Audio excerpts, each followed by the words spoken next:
So let's talk about Thor Ragnarok, because we all know I have opinions and we all know they're not good. So let's just do this.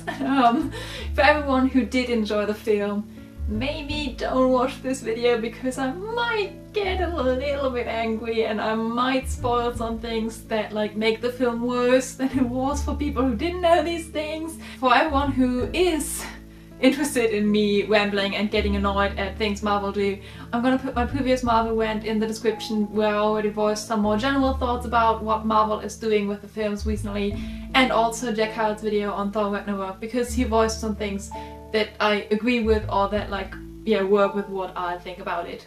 But yeah, let's start my thoughts about Thor Ragnarok. And let's get just like the most obvious thing out of the way before we talk about the film itself. Hulk. Hulk coming back. I was so excited for this film. Like I don't like Thor, but then I heard that Hulk was gonna come back in this one. And I was so excited.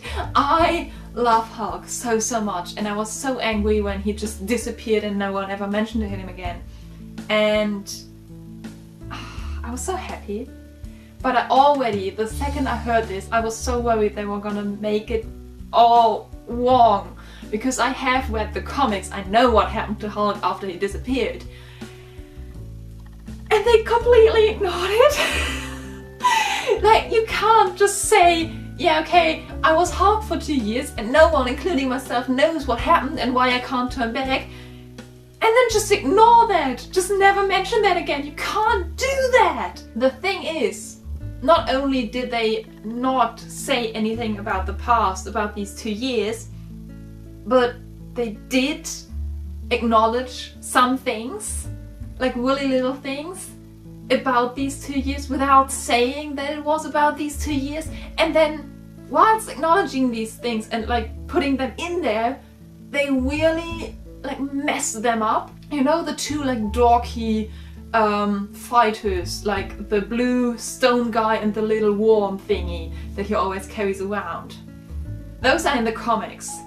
And in the comics, they are Hulk's best friends. They are his team, they are his support group, they follow him and he leads them to freedom, and they are a group and they're a team and they work together, and there are other people that like, or other aliens that are never mentioned, but these two they put into the films, and I don't understand why. If you're not gonna acknowledge anything about the past, at least don't like this is really disrespectful against the story of Hulk, because not only like didn't they acknowledge that they were a team, like they even let them say that Hulk was bad, like they completely turned the thing around. And then they also presented these two that in the comics are amazing and have such interesting backstories and are really cool and strong characters. They were jokes, they were complete jokes. And just for everyone who doesn't believe me that the way they did this was completely wrong, you know Korg,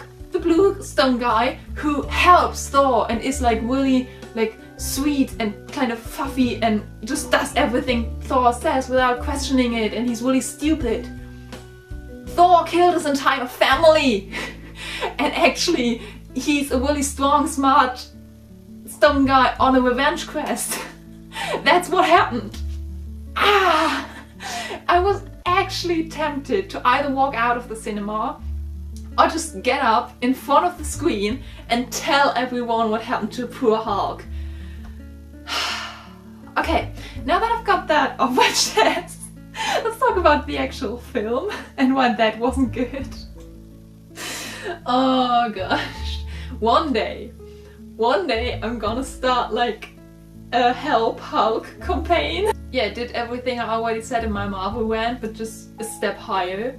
And the thing that annoyed me most were the epic battle scenes, because they didn't happen in this wide angle and you know them and you see them walking up to each other. And the second before they meet and the battle starts, you know, this really crucial moment, they just cut to another storyline. And I don't understand why. You don't jump away from the emotion and from the like build up. You don't build up and build up and build up and then just fall down. Like, you don't do that. You don't just cut at the top of the build-up. You can't do that. We expect something and we never got that. And the same works with like really emotional moments. I almost cried. I had the tears ready in my eyes. I was so ready to cry. And then they just, they make it, they stop the moment. Like, they don't give us time to be involved in this scene. They don't give us time to feel the emotion, to experience the scene. There was a lot of really unnecessary comic relief, but because you were on this spectrum of the emotional scale and you were like really sad, when this comic relief comes, you can't laugh. It isn't funny because you aren't at that end of the spectrum. You aren't ready to laugh, you're ready to cry, but they don't give you either. Like, you can't do either one. And then it's so unsatisfying. It's so unsatisfying to always be cut off.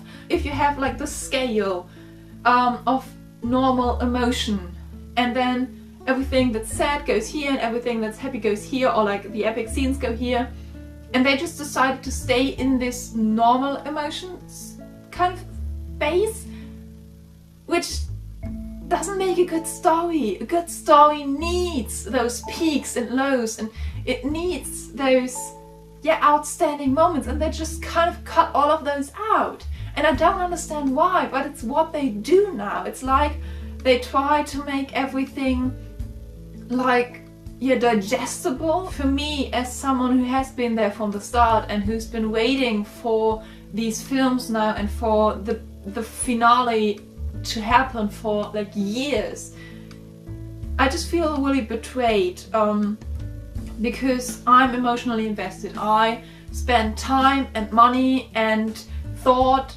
on these films, on this storyline, and I want these needs that I now have to be met. And they don't do that because I'm not there, or it feels like I'm not their target anymore. It feels like their target is like everyone. Maybe they go to like 1 or 2 films, but because there is no emotional like storyline anymore, not as much, these people won't be invested in it. They won't start having the same relationship with it as I do and as other people who've been there for a long time do. And they will go to like 1 or 2 films, but they won't care as much. They won't come back because there's nothing for them to come back to. It's like they have another girlfriend. Like like, I've been there through the hard times. I've been there through all your backstory and your becoming a superhero, and now you've got another girlfriend who's here for your mediocre normal life and you care about me anymore.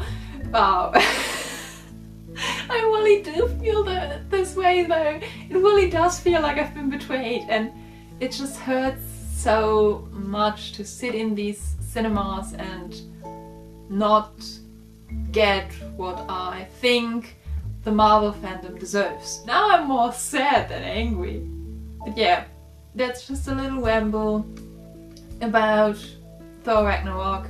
If you have seen the film, whether you liked it or not, please let me know your thoughts in the comments. I'm actually really interested in it. I love discussing Marvel things, as you might have noticed by now. I hope you always have a reason to smile, and I shall see you next week. Bye!